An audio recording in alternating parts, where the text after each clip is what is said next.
research from a number of latrine programmes has shown that on average 40% of women are not using the latrines we provide. There are a number of reasons for this, including a fear of people peeping in, a fear of sexual harassment, a fear of vermin, insufficient lighting at night, and a lack of proper locks on doors.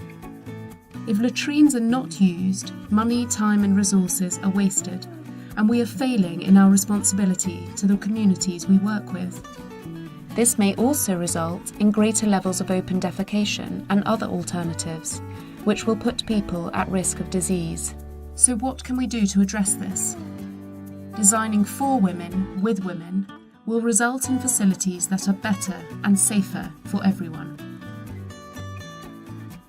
I feel happy using a latrine when I can lock the door so nobody can get in. I feel happy using a latrine when I can enter and leave unobserved. I feel happy using a latrine when I can see what I'm doing inside day and night. Excreta disposal is a continuous service, not a one-off installation. It's important to consult and involve users at every stage of the process.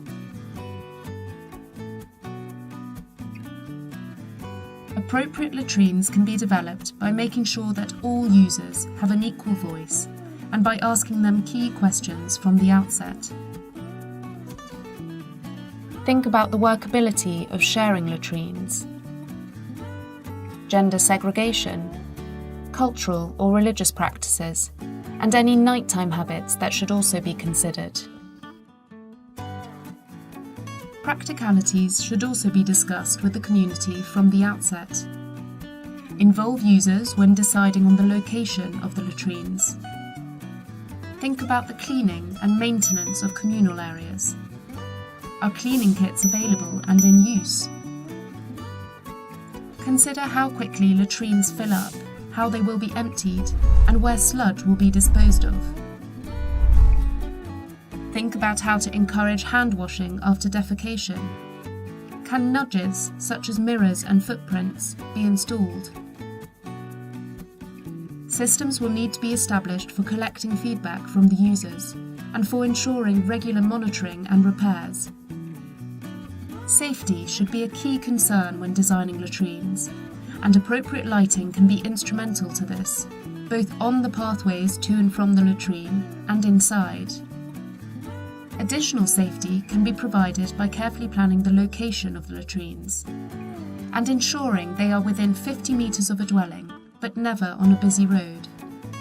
Also, always make sure to clear any surrounding bushes that could house snakes and vermin.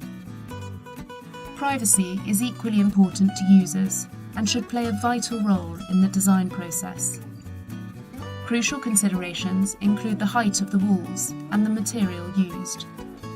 Plastic, for instance, could easily be transparent and should be repaired if damaged. Also consider gaps and whether the user's head and feet are hidden from view. Is there a functional internal lock, even in rapid onset emergencies? Does the height of that lock permit use by both adults and children? When thinking about privacy, always remember that users will prefer to use the latrine unobserved.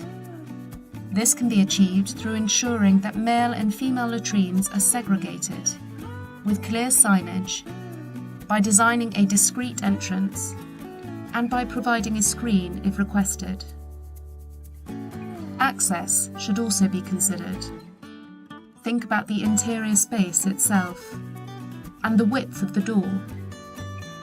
Are there any barriers for the more vulnerable members of the community, such as disabled and elderly persons? Have you considered children and their needs? Menstrual hygiene management, or MHM, can be a sensitive issue for the communities we assist, but it is a critical consideration when designing a latrine. This requires asking both women and adolescent girls about their current practices, and also consider how women can wash, dry and reuse their MHM materials. Is there a suitable disposal system in place?